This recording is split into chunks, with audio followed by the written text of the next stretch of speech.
Hello, my name is Fred Goldgard. I'm the manufacturer's rep here in Indiana for Armor Express Body Armor. I'm here today in beautiful Westfield, Indiana with the Westfield Fire Department, and we're doing a training video here to show you all how to properly wear the body armor. Westfield Fire Department chose the Armor Express Body Armor here, level 2, and with that is a series of fibers here that's hermetically sealed inside of this panel. We're also going to put with that an AeroShock ICW plate. This is a 7x10 plate, and with the level 2 body armor, and then with the ICW plate on top of that, that makes this whole chest area a level 3A, and this will stop all handgun rounds. With me today is Derek Michael, a 9-year veteran here with the department. Welcome, Derek. Thank you very, very much for coming over today. And I'd like you to put this up on your chest here for just a moment, all right? Because I want to show you what this ICW plate actually will do. When a bullet strikes the chest or the body, you have what they call back face or blunt force trauma. So I'm going to simulate a bullet strike with my knuckle here. Now, what that did was create back face or blunt force trauma back behind the vest, something that the vest will stop up to a degree, but because of the velocity of the bullet could be very deadly. With the ICW plate, putting this here, okay, are we more concerned about a bullet strike, or are we more concerned about a fist fight, a knife strike, or a car crash? Here comes your car crash. Now what occurred here was, with the car crash, it spread out that blunt force trauma. Okay, instead of a pointed area, now you have more, what's the proper word for that? It spreads it out, okay, and diffuses, that was the word I was looking for, thank you, diffuses the blunt force trauma, making it more bearable.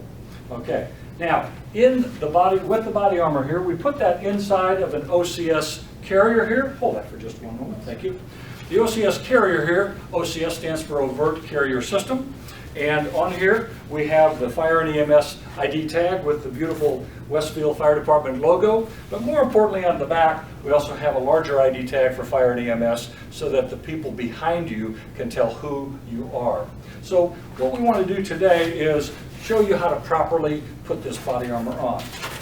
Derek, if you go ahead and take this and put it right over the top of your shoulders. Okay? Now, there's going to be a couple of adjustments here. All right, your collar's fine, okay? Now, if it's a little bit too low, you want to put it to where it balances, okay? It appears to be a little bit too low, and right over here on the shoulder, we have adjustments right here. We can bring that down, and we want to make sure that they're both even, okay? And then we want to put this so that the top of the body armor is approximately 1 inch to 1.5 inches below the sternum notch. Okay, now Derek, if you bend over, okay, and reach underneath you and grab the belly band, okay, or cummerbund, and then attach that. And then stand back up. Okay, now, when he did that, that slipped back just a little bit, so grab the back of it, pull it down just a little bit right there. Perfect. Okay, again, 1 inch to 1.5 inches below the sternum notch. Now, when you're on the way to that critical incident or that potentially hostile environment here, in the apparatus, you can leave this flap open and get a little bit of air movement because, you know, anytime you put something that across your body that doesn't breathe, it's always going to be a little bit warm. But as soon as you get there on that call, just simply wrap your hands back and it attaches through the Velcro slides here. Now, with proper fitting body armor, you're going to have just about 1 inch to 1.5 inches, 2 inches of overlap on the side, okay, right over here. And so we have this very well fit. We have 1 inch to 1.5 inches below the sternum notch and 2 to 3 fingers above your belt. That's properly fitted. Now, you wear a size extra large, and that was the piece that I had grabbed, okay? But let's see what a size large is, because an extra large might not always be available to you. So go ahead and take that off. All right. And we have a size large right here. Okay. Just set that down. Thank you. All right, throw that up over your shoulder because just in case, how much protection are you losing if you change sizes, okay? And again, we want to make sure that our shoulder straps are fit, and go ahead and reach underneath, put that belly band on. All right, Now, before we put this on, we should have noticed that the shoulder straps are different, okay? We have a higher shoulder strap here, which causes the vest to sit a little cattywampus. So what I want to do here is raise this up, bring this down to where both shoulder straps here are even. And you adjust this one right here. Okay, and again, 1 inch to 1.5 inches below the sternum notch. Now the belly band here is on. So now as we get out of the apparatus, we wrap it back. Okay, and now this is a size large, and he wears an extra large regularly. And what happened here is simply there's not as much overlap coverage on the side. Fully covered on the front and the rear for level 2 body armor, all the way around the body, level 3A body armor here, right here in the very center. Okay, now what happens if you get to that hostile environment and you've heard that there's a gun involved, but suddenly that round changes and there's a rifle involved? We go to the next level. And Westfield Fire Department has been very smart in doing this. Now they have an active shooter kit that I'm holding in my hand. And we have ID markings on the front, it says Fire Department, and ID markings here on the back. This is 2 level 4 rifle plates inside of this rapid-based plate carrier. The level 4 plate carrier will stop a 30-06 or multiple hits of 223 or 7.62. There's 2 ways to find out whether or not this body armor here is front or back. The first way here is to make sure that you have the small receiver buckle to your front.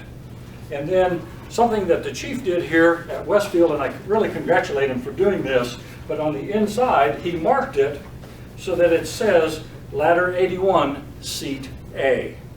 So that when that firefighter goes to put this body armor on, he wants to look for the belt buckle in the front and also this tag right here, this label, so that this always goes to his front. So Derek, I'm going to hand you this, okay? You decide which way to put it on. Very good. All right, now what we want to do is make sure, hang on just one moment here, we want to make sure that the plate here is covering the very center portion of your body, and again 1 inch to 1.5 inches below your sternum notch. Okay, now the side straps here are all adjustable, and this is literally adjustable anywhere from a small to beyond a 4X, so it almost fits everybody. And then that's very simply done by just adjusting the straps right here and pulling it back, because what you don't want is this flopping around. Okay, now I do notice here that we have the shoulder straps. Again, we want to verify here, and you should do this before you put it on, but this shoulder strap right here is all the way down, this one is all the way up. So we want to grab this shoulder strap, pull it up, and this way then it equals, okay, and balances everything both front and rear. Let's turn around just a little bit here, and you can see here that it sits right back here in the center of his body as well. Thank you very, very much. All right. Both of the pieces here have MOLLE on it so that you could put some additional pouches on. Derek, do you have any questions about how to properly wear your body armor or how to properly wear your active shooter kit? No, sir. Okay, thank you very, very much. I appreciate you joining me this afternoon. Okay, and from all of us here at Armor Express, if you have additional questions, please reach out to me, or you can also go to www.armorexpress.com. Thank you.